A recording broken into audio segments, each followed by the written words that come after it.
अचानक मिनिमसॉन के मोबाइल पर एक इमरजेंसी अलर्ट आता है। ये बेहद इम्पोर्टेंट लगता है। मिनिमसॉन तेजी से प्रोसिक्यूटर की ओर दौड़ता है, ये खबर देने के लिए। उसका दिल धड़क रहा था, क्या ये कोई नया खतरा था? मिनिमसॉन प्रोसिक्यूटर को बताता है कि मैजिक ड्रोन स्काउट टीम ने अभी रिपोर्ट दी कि वाइवंस का ग्रुप उनकी ओर आ रहा है। प्रोसिक्यूटर शॉक्ड हो जाता है और वाइवंस की करंट लोकेशन पूछता है। मिनिमसॉन बताता है कि स्काउट टीम जिसने ये रिपोर्ट दी उनकी लोकेशन से 3 किलोमीटर दूर है, यानी वाइवंस जल्द ही यहाँ पहुँचने वाले हैं। प्रोसिक्यूटर सोचता है कि शायद वाइवंस ने उन्हें चकमा दिया है। क्या यह एक साजिश थी? वाइवंस अपने प्रे का इंतजार कर रहे थे कि वे सिटी छोड़कर, जहां ढेर सारी ऑब्स्टिकल्स थी, वेस्टलैंड की ओर जाएं। प्रोसिक्यूटर तुरंत सभी ह्यूमन प्लेयर्स को ऑर्डर देता है कि वे रिट्रीट करें और एयरपोर्ट बिल्डिंग में शेल्टर लें। ह्यूमन प्लेयर्स थोड़े कंफ्यूज्ड हैं कि प्रोसिक्यूटर अचानक रिट्रीट क्यों मांग रहा है। तभी एक असिस्टेंट मैसेज पॉप्स अप जो सभी को इन्फॉर्म करता है कि field boss Vivian alpha male उनके पास प्रकट हो गया है। लेकिन ह्यूमन प्लेयर्स के लिए बहुत देर हो चुकी थी। वाइवंस उन पर टूट पड़ते हैं। आसमान में तनाव की गूंज थी। वाइवंस ह्यूमन प्लेयर्स की रैंक्स में रैम्पेज शुरू करते हैं और उन्हें खाने लगते हैं। सोंगवू सोचता है कि वाइवंस गलत समय पर आए हैं और अभी उनसे डील करना ट्रबलसम हो सकता है। सोंगवू अपने फ्लाइंग बर्ड्स को ऑर्डर देता है कि वे डेड ऑर्क्स को वाइवंस की ओर ले जाएं। वाइवंस अपने रैम्पेज में बिजी हैं और बर्ड्स डेड बॉडीज लेकर उनके पास पहुंचते हैं। क्या ये सोंगवू की चाल थी? सोंगवू प्रोसिक्यूटर से बलिस्टर्स तैयार करने को कहता है और प्रोसिक्यूटर अपने मेन को उन्हें तैयार करने का ऑर्डर देता है। एक वाइवन फ्लाइंग बर्ड्स को स्पॉट करता है और एक डेड रेड ऑक को बाइट करके बिना सोचे गलत कर लेता है। सोंगवू अपने कॉप्स एक्सप्लोजन का यूज करता है रेड ऑक को वाइवन के माउथ में ब्लास्ट करने के लिए। प्रोसिक्यूटर अपने मेन को वाइवन पर बलिस्टर्स से शूट करने का ऑर्डर देता है। सोंगवू वॉन्डरिंग ड्रेक को वाइवन को फिनिश ऑफ करने का ऑर्डर देता है। वॉन्डरिंग ड्रेक वाइवन को पीछे से बाइट करता है और थोड़े स्ट्रगल के बाद उसे मार डालता है। सोंगवू को एक वाइवन को फिनिश करने के लिए 754,000 गोल्ड मिलता है। सोंगवू की इस जीत को देखकर सभी ह्यूमन प्लेयर्स खुश हो जाते हैं। सोंगवू हमेशा से वाइवंस को बीट करना चाहता था और अब उसने आखिरकार अपना गोल अचीव कर लिया। सोंगवू अपनी स्किल का यूज करके वाइवन को अपनी हॉर्ड में ऐड करता है। सोंगवू वाइवन पर सवार होता है और डेथ नाइट को भी ऐसा करने का ऑर्डर देता है। वे बाकी वाइवंस के ऊपर आसमान में उड़ने लगते हैं। क्या ये सोंगवू की नई ताकत का प्रतीक था? आसमान अब सोंगवू के लिए खुल गया है और वह फ्रीली और फास्टर ट्रैवल कर सकता है। डेथ नाइट सोंगवू से पूछता है कि क्या वे अब वाइवंस का हंट करेंगे। सोंगवू जवाब देता है कि अब समय है वाइवंस को दिखाने का कि हंटेड होने का फीलिंग कैसा होता है। तभी एक वाइवन नीचे इकट्ठा हुए ह्यूमन प्लेयर्स को स्पॉट करता है और फुल स्पीड से उनकी ओर दौड़ता है। सोंगवू अपने बोन वाइवन को उस वाइवन को चार्ज करने का ऑर्डर देता है जो हर्ड से सेपरेट हो गया था। बोन वाइवन उस वाइवन के विंग को बाइट करता है। डेथ नाइट अपनी चेन्स ऑफ अबिस स्किल का यूज करके वाइवन को बाइंड करता है। सोंगवू डेथ नाइट को नेमलेस स्वॉर्ड से उसे फिनिश ऑफ करने का ऑर्डर देता है। अचानक किसी को दूसरा वाइवन ऊपर दिखता है जो उन पर अटैक करने वाला है। वे वाइवन के अटैक को डक करके डॉज करते हैं। बोन वाइवन उड़कर भागता है और दूसरा वाइवन उसका चेस करता है। सोंगवू चिंतित है क्योंकि दो वाइवंस को एक साथ हैंडल करना डिफिकल्ट होगा। लेकिन तभी उसे नोटिफिकेशन मिलता है कि पहला वाइवन मार दिया गया है। डेथ नाइट ने नेमलेस स्वॉर्ड से वाइवन के हेड में स्टैब करके उसे मार डाला और अब वह नीचे गिर रहा है। सोंगवू अपनी स्किल से पहले वाइवन को बोन वाइवन बनाता है। दूसरा वाइवन हार नहीं मानता और उन्हें बाइट करने वाला है। सोंगवू राइटी को समन करता है और उसे दूसरा वाइवन की ओर फेंकता है। जब वाइवन राइटी को गल्फ करने वाला होता है, राइटी अपने स्पाइनल बोन्स का यूज करके अटैक को डॉज करता है। फिर राइटी अपनी स्पाइरल ब्लेड टेक्निक से वाइवन को कट करता है। वाइवन को बहुत डैमेज होता है और वह ब्लीडिंग शुरू हो जाता है। सोंगवू जो वाइवन पर सवार है उसका नेक बाइट करके मार डालता है। सोंगवू दूसरा वाइवन को वापस लाइफ में लाता है और अब उसके पास 3 वाइवंस हैं। नीचे और वाइवंस हैं जो एक हॉर्ड में हैं और अल्फा मेल वाइवन ऊपर से उन्हें वॉच कर रहा है। सोंगवू पूरे वाइवन हर्ड से डील नहीं कर सकता, इसलिए वह वेट करेगा कि कुछ वाइवंस हर्ड छोड़े और वह उन्हें एक एक करके हंट करेगा।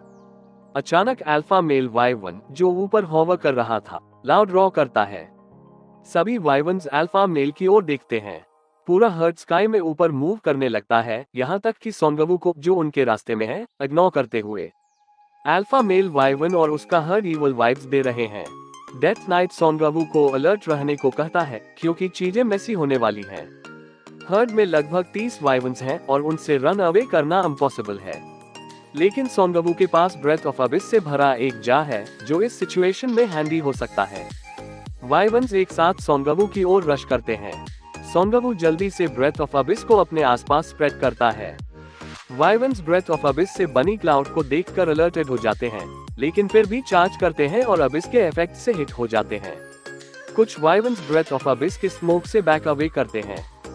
डेथ नाइट सोनगवू को इन्फॉर्म करता है कि ब्रेथ ऑफ अबिस उन पर चार्म की तरह वर्क करता है, लेकिन अल्फा मेल वाइवन अभी भी अपनी ग्राउंड होल्ड कर रहा है।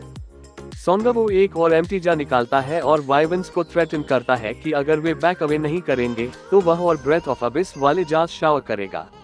अल्फा मेल रियलाइज करता है कि अगर नेक्रोमांसर ब्रेथ ऑफ अबिस का यूज करता रहेगा तो वे कुछ नहीं कर सकते, इसलिए वह अपने हॉट के साथ रिट्रीट करने का डिसाइड करता है। वाइवन्स मैक्सिमम स्पीड से डिस्टेंस में उड़ जाते हैं। सोनगवू का ग्रिम रीपर मोड भी एक्सपायर हो जाता है और वह फाइनली कुछ पीस पाकर खुश है। सोनगवू ग्राउंड पर लैंड करता है और उसके मिनियंस बचे हुए ऑर्क्स का केयर लेते हैं। ह्यूमन प्लेयर्स सोनगवू के साथ होने से ईज महसूस करते हैं। प्रोसिक्यूटर थोड़ा रिलीव महसूस करता है, क्योंकि सोनगवू उसकी साइड पर है और फौरन पावर्स का केयर ले सकता है, जबकि वह स्ट्रॉन्ग कम्युनिटी बनाने पर कंसंट्रेट करता है। एक नोटिफिकेशन पॉप्स अप जो इन्फॉर्म करता है कि कोरियंस ने 4th वॉरलॉर्ड मॉन्स्टर क्लियर किया और सोनगवू इस मिशन में बिगेस्ट कंट्रीब्यूटर है। ह्यूमन प्लेयर्स अपनी विक्ट्री सेलिब्रेट करने लगते हैं। सोनगवू इस रेड में बिगेस्ट कंट्रीब्यूटर था, लेकिन प्लेयर हां कांग-सोक अभी भी कोरियन सर्वर में फर्स्ट पोजीशन पर है। सोनगवू लेवल 18 पर पहुंच गया, इसलिए वह लेवल अप रिवॉर्ड के लिए जो 3 स्ट्रेंथ कार्ड चुनता है। सोनगवू जानता है कि लाइव स्ट्रीमिंग की वजह से उसके बारे में इंफॉर्मेशन बहुत स्प्रेड हो चुकी है और उसके एनिमीज भविष्य में उसके समन्स की बजाय उसे टारगेट करेंगे। इसलिए उसने स्ट्रेंथ कार्ड चुना ताकि अपनी स्ट्रेंथ इंक्रीज कर सके। सोनगवू को ऑक लॉर्ड को किल करने के बाद लेजेंडरी रैंक रिंग भी मिला। ये ring black and pearl ring है, जो कर्स टाइप मैजिक डैमेज को 10% इंक्रीज करता है। ये रिंग डार्क एनर्जी अमिट करता है, जो नो इम्यूनिटी वाले प्लेयर्स के लिए हार्मफुल हो सकता है। सोनगवू रिंग इक्विप करता है, जो ब्रेथ ऑफ अबिस या अन्य ब्लैक मैजिक यूज करने में क्वाइट यूजफुल होगा। सोनगवू सोचता है कि अगर उसने ऑक लॉर्ड को ब्लैक मैजिक कास्ट करने दिया होता तो उसे बेहतर लूट मिल सकता था, जैसे ऑक शेमन से कॉलेज जिम में लेजेंडरी आइटम मिला था। लेकिन मैजिक को स्टॉप करना मोर इम्पोर्टेंट था, वरना और लोग अपनी लाइफ्स खो देते। रात में असेसमेंट होता है कि लास्ट बैटल में सिर्फ 492 लोग सर्वाइव कर पाए, जो बैटल शुरू करने वालों का सिर्फ 3rd हिस्सा है। प्लेयर्स थोड़े कंसर्न्ड हैं। प्रोसिक्यूटर सामने आता है और इन्फॉर्म करता है कि उन्होंने बहुत गुड मैन खो दिए, लेकिन जो सर्वाइव किए वे स्ट्रॉन्गर हो गए हैं। वह फर्दर इन्फॉर्म करता है कि ऐसे इवेंट्स कंटिन्यू होंगे, इसलिए उन्हें इस इंसिडेंट को स्ट्रॉन्गर होने की रीजन मानना चाहिए। सोनगवू सोचता है कि प्रोसिक्यूटर के शब्द टफ हैं, लेकिन सब ट्रू है। जीसीएन लेवल 15 पर पहुंच गया, जबकि हानहो थोड़ा स्लो है, वह लेवल 12 तक पहुंचा। हानहो कोरियन सर्वर में 27th रैंक पर है, जबकि जीसीएन 7th रैंक पर है। हानहो माइक लेकर सिस्टम से कंप्लेन करता है कि सिस्टम सिर्फ 4 या 5 स्टार प्लेयर्स को अवेकनिंग देता है, जबकि लो स्टार प्लेयर्स को एक्स्ट्रास की तरह ट्रीट किया जाता है। सोनगवू उसे इन्फॉर्म करता है कि उसके पास क्लास चुनने के 2 चांसेस थे और उसकी फॉल्ट है कि उसने दोनों बार लो स्टार क्लासेस चुनी। उसी समय लिबरेशन गिल्ड के कुछ मेंबर्स, जो गिम्पो इंटरनेशनल एयरपोर्ट एक्सप्लोर कर रहे थे, बाहर आते हैं। एक प्लेयर इन्फॉर्म करता है कि उन्होंने एयरपोर्ट बिल्डिंग में एक स्टोर ढूंढा, लेकिन जब वे इनसाइड जाने की कोशिश करते हैं तो सिस्टम मैसेज मिलता है कि स्टोर अप्रोच नहीं किया जा सकता। सोनगवू खुश हो जाता है, सोचता है कि यह स्टोर सिर्फ स्पेशल प्लेयर्स जैसे उसके लिए होगा। हाई स्टार क्लासेस वाले अन्य प्लेयर्स भी ये सुनकर खुश हो जाते हैं। प्रोसिक्यूटर सभी लीडर्स को इनसाइड जाकर ट्राई करने को कहता है। एक प्लेयर लीडर्स को स्टोर वाले रूम में गाइड करता है। इस स्टोर में कुछ डिफरेंट है और इसका लोगो भी can not be used symbol से मार्क्ड है। सोनगवू और गैंगयोन ली स्टोर की आउटर वॉल तक अप्रोच करने की कोशिश करते हैं, लेकिन एंट्रांस अभी भी लॉक्ड है और एक मैसेज पॉप्स अप जो इन्फॉर्म करता है कि उन्हें सीक्रेट स्टोर कूपन चाहिए। सोंगवू स्टोव वॉल के पास जाता है, अपना हैंड वॉल पर रखता है और एक नोटिफिकेशन पॉप्स अप जो पूछता है कि क्या वह सीक्रेट स्टोव कूपन यूज करना चाहता है। ये सीक्रेट कूपन सोंगवू को अपनी फर्स्ट अवेकनिंग के बाद मिला था, जो दुनिया भर में सिर्फ 50 लोगों को लिमिटेड था। लगता है प्रोसिक्यूटर को अवेकनिंग प्रिटी लेट मिला, शायद इसलिए उसे कोई सीक्रेट कूपन नहीं मिला। अन्य लीडर्स थोड़े पिस्ट हैं क्योंकि सोंगवू को सिस्टम से हमेशा स्पेशल ट्रीटमेंट मिलता है। सोंगवू रूम में जाता है जहां एक चेयर और सामने स्क्रीन है। सिस्टम सोंगवू को सिट करने को कहता है और सोंगवू चेयर पर बैठ जाता है। एक असिस्टेंट मैसेज पॉप्स अप जो इन्फॉर्म करता है कि 5 carefully selected items sequentially reveal होंगे। उसे स्पीक करना होगा अगर कोई आइटम परचेस करना चाहता है। उसके पास डिसीजन के लिए 10 सेकंड्स होंगे और जो आइटम पास हो गया उसे परचेस नहीं किया जा सकता। सोंगवू सिस्टम स्टोर को बताता है कि वह रेडी है। स्क्रीन पर ब्राइट लाइट प्रकट होती है और मैसेज इन्फॉर्म करता है कि पहला आइटम रिवील होने वाला है। पहला आइटम एक कंज्यूमेबल ब्लूप्रिंट है जो मैक यूनिट जैसा लगता है। ये स्पेशल रैंक आइटम है जिसे गोलम डिजाइन ब्लूप्रिंट कहते हैं। इस आइटम को यूज करने के बाद प्लेयर गोलम प्रोडक्शन स्किल सीख सकता है। इस स्किल का ओनर अपने आसपास के मटेरियल से लार्ज साइज्ड गोलम्स बना सकता है। इस ब्लूप्रिंट को एक्वायर करने के लिए 1 मिलियन गोल्ड चाहिए। 10 सेकंड सिस्टम टाइमर शुरू होता है और सोंगवू एक्साइटेड हो जाता है सुनकर कि वह इस स्किल से गंडम जैसे बिग गोलम मैक यूनिट्स बना सकता है। सोंगवू के पास टोटल 10,500,000 गोल्ड है, इसलिए वह बिना सेकंड थॉट्स के गोलम ब्लूप्रिंट आइटम खरीद लेता है। दूसरा आइटम क्योर और एलिक्सियर्स का सेट है। इसे यूज करने से सभी स्टेटस एलिमेंट्स क्योर हो सकते हैं और इसे परचेस करने के लिए 2 मिलियन गोल्ड चाहिए। यह आइटम हिडन स्टेज के रिवॉर्ड चॉइस में भी इंक्लूडेड था, लेकिन सोंगवू को तब नहीं पता था कि यह इतना एक्सपेंसिव है।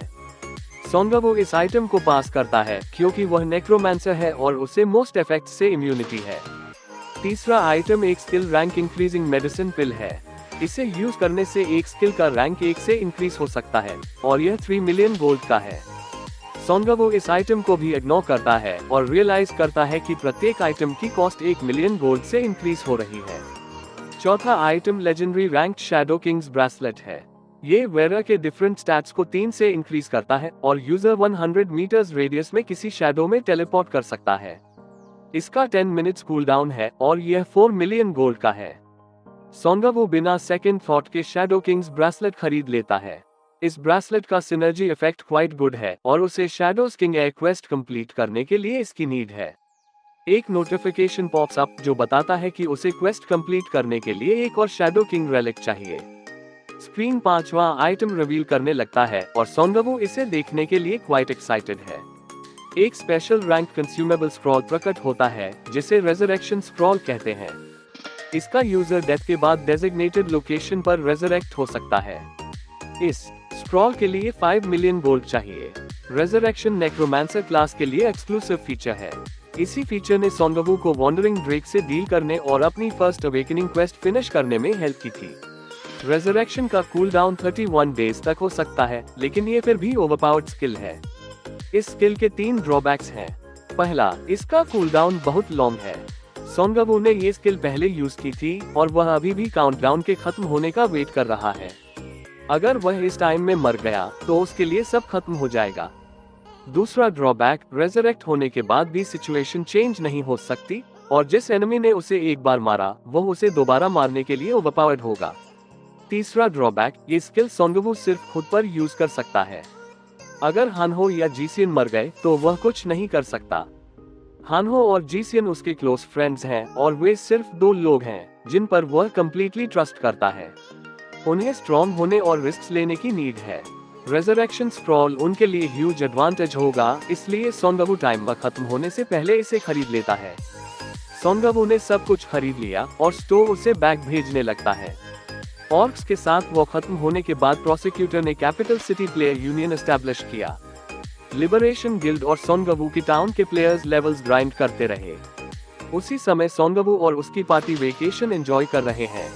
सोंगवू इंफॉर्मेशन गैदर कर रहा है क्योंकि भविष्य में होने वाली फाइट्स और डिफिकल्ट होंगी। ग्रिफिन राइडर उनके पास आती है और इन्फॉर्म करती है कि पायरेट्स पहले ही प्रकट हो चुके हैं। जीसीएन साई करती है कि उनकी शॉर्ट ब्रेक खत्म हो गई। सोनगवू प्रोसिक्यूटर को इसके बारे में इन्फॉर्म करता है और पूछता है कि वह पायरेट्स से कैसे डील करने वाला है। सोनगवू बताता है कि ओशन में ही पायरेट्स का कैच करना बेस्ट होगा, इससे पहले कि वे लैंडिंग करें। हानहो कहता है कि अगर पायरेट्स के पास वर्किंग ब्रेन होता तो वे दूसरी बार इन्वेड नहीं करते। जीसीएन कहती है कि उन्हें केयरफुल रहना चाहिए क्योंकि पायरेट्स अब डिफरेंटली अप्रोच करेंगे, क्योंकि वे सोनगवू के बारे में पहले से जानते हैं। अगर पायरेट्स कोरिया को टारगेट कर रहे हैं तो उन्होंने लाइव स्ट्रीम्स या अन्य प्लेयर्स को किडनैप करके जितनी हो सके इंफॉर्मेशन गैदर की होगी। जीसीएन सोनगवू से पूछती है कि क्या उसने पायरेट्स से डील करने का प्लान सोचा है। सोनगवू ने अभी प्लान नहीं सोचा, लेकिन फिर भी कहता है कि उसके पास प्लान है। ये पायरेट्स प्लंडरर्स का ग्रुप है जिन्हें चाइनीज मेनलैंड से चेस्ड आउट किया गया था। वे खुद को Lord General of haven, Lord General of earth और लॉर्ड जनरल ऑफ पीपल कहते हैं। हानहो बताता है कि उसने ये नेम्स चाइनीज गेम्स में सुने हैं जो येलो टर्बन रेबेलियन को रेफर करते हैं। पायरेट्स के अंडरलिंग्स की इन्वेस्टिगेशन के बाद सोनगवू को पता चला कि वे सभी ब्रेन वॉश्ड हैं और अपने बॉस के प्रति फैनेटिक्स की तरह बिहेव करते हैं। जीसीएन बताती है कि येलो टर्बन रेबेलियन भी हिस्टोरिकल इवेंट था जहां लीडर ने फैनेटिक्स को लीड करके वर्ल्ड को टेक ओवर करने की कोशिश की थी और यह सिचुएशन फेमिलियर लगती है। सोनगवू ने कुछ पायरेट्स को पॉइजनस सेंटिपीड वाइन के बारे में बात करते सुना जो प्रोबेबली ब्रेन वॉशिंग का कैटलिस्ट है। प्रोसिक्यूटर कहता है कि उनका लीडर डेंजरस लगता है और उसे पहले डील करना होगा। अगर वे उसे समहाउ लूज कर देते हैं तो वह ब्रेन वॉशिंग स्किल्स से और सोल्जर्स के साथ वापस आ सकता है। सोनगवू कहता है कि उन्हें पहले क्योडोंग आइलैंड की ओर जाना चाहिए और इस बार जीसीएन और हानहो उसके साथ टैग अलोंग करेंगे। सोनगवू फ्लाइट के लिए अपने वाइवन्स समन करता है, लेकिन हानहो कहता है कि वह चॉपर की सेफ्टी प्रेफर करता है।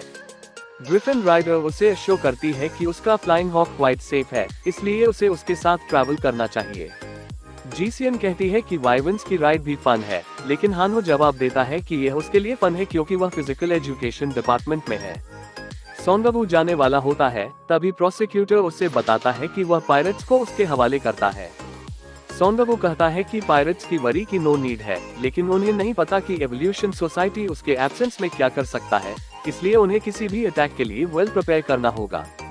प्रोसिक्यूटर फ्यूरियस हो जाता है और सोनगवू को इन्फॉर्म करता है कि वे एवोल्यूशन सोसाइटी के लिए जितना हो सके मैन पावर इन्वेस्ट करेंगे। रात के समय सोनगवू और उसकी पार्टी क्योडोंग आइलैंड पर पहुंचते हैं। सोनगवू एक फिशरमैन से पूछता है कि क्या वह शो है कि उसने पायरेट शिप्स देखी। फिशरमैन कहता है कि वह शो है कि उसने पायरेट्स की शिप्स देखी। फिशरमैन की डॉटर फिर से पूछती है कि क्या वह शो है, और फिशरमैन जवाब देता है कि उसका अंकल, जो प्रीवियस लीडर था, पायरेट्स के मॉन्स्टर बर्ड्स में से एक ने खा लिया था, इसलिए वह क्वाइट शो है। इस आदमी का नाम ली मुयोंग है और वह क्योडोंग आइलैंड का न्यू लीडर है। पायरेट्स के खिलाफ रेजेंटमेंट इतना स्ट्रॉन्ग था कि उन्होंने मॉन्स्टर्स का हंट छोड़ दिया और कोस्टल गार्ड्स की तरह वर्क शुरू कर दिया। ली मुयोंग बताता है कि पायरेट्स ने आइलैंड को सर्कल किया था, फिर गैंगवा आइलैंड के शो की ओर गए और यह 12 आवर्स पहले हुआ था। सोनगवू कहता है कि इससे क्लियर है कि पायरेट्स ने कोरियन पेनिनसुला पर गिव अप नहीं किया। जीसीएन कहती है कि वे इस पॉसिबिलिटी को रूल आउट नहीं कर सकते कि पायरेट्स दूसरी लोकेशंस पर लैंड करेंगे और वे पेनिनसुला के सदर्न पार्ट पर लैंड करके ऊपर मूव कर सकते हैं। हानहो कहता है कि यह उनके लिए बेटर हो सकता है क्योंकि कैपिटल सिटी को छोड़कर बाकी एरियाज में वॉलॉर्ड मॉन्स्टर्स अभी भी हैं। प्लेयर्स पहले से अपवर्ड इवैक्यूएट कर चुके हैं और पायरेट्स उनके लिए मॉन्स्टर्स क्लियर करेंगे। सोनगवू कहता है कि वे गलत हैं और पायरेट्स स्ट्रेट यहां आएंगे। किसी सर्वर को टेक ओवर करने का आइडिया यूजुअल कॉन्फिडेंस या मोमेंटम से अकम्प्लिश नहीं हो सकता। पायरेट्स का लीडर सिर्फ कैपिटल सिटी, जो सर्वर का कोर है, को टेक ओवर करने पर आइज रखता है। सोनगवू ली मुयोंग से पूछता है कि क्या वे पायरेट्स के कमिंग बैक के बावजूद आइलैंड पर स्टे करने की सोच रहे हैं। ली मुयोंग कहता है कि उन्होंने पायरेट्स की वजह से एक बार सफर किया, लेकिन अब फिर सफर नहीं करेंगे और इस बार वे पायरेट्स को पे बैक करेंगे। जीसू यून कहती है कि इस केस में उन्हें रेडी हो जाना चाहिए। सोनगवू सोचता है कि उन्हें थरली प्रिपेयर करना होगा क्योंकि पायरेट्स का एडवांस फ्लीट वाइप आउट हो चुका है और इस बार शायद में फ्लीट आएगा। सोनगवू की पार्टी के पास बहुत गोल्ड है, इसलिए वे ली मुयोंग से स्टोर या ब्लैकस्मिथ शॉप की लोकेशन पूछते हैं क्योंकि वे इक्विपमेंट खरीदना चाहते हैं। ली मुयोंग बताता है कि डाउनटाउन में एक स्मिदी है जहां वे अपने इक्विपमेंट स्ट्रेंथन कर सकते हैं।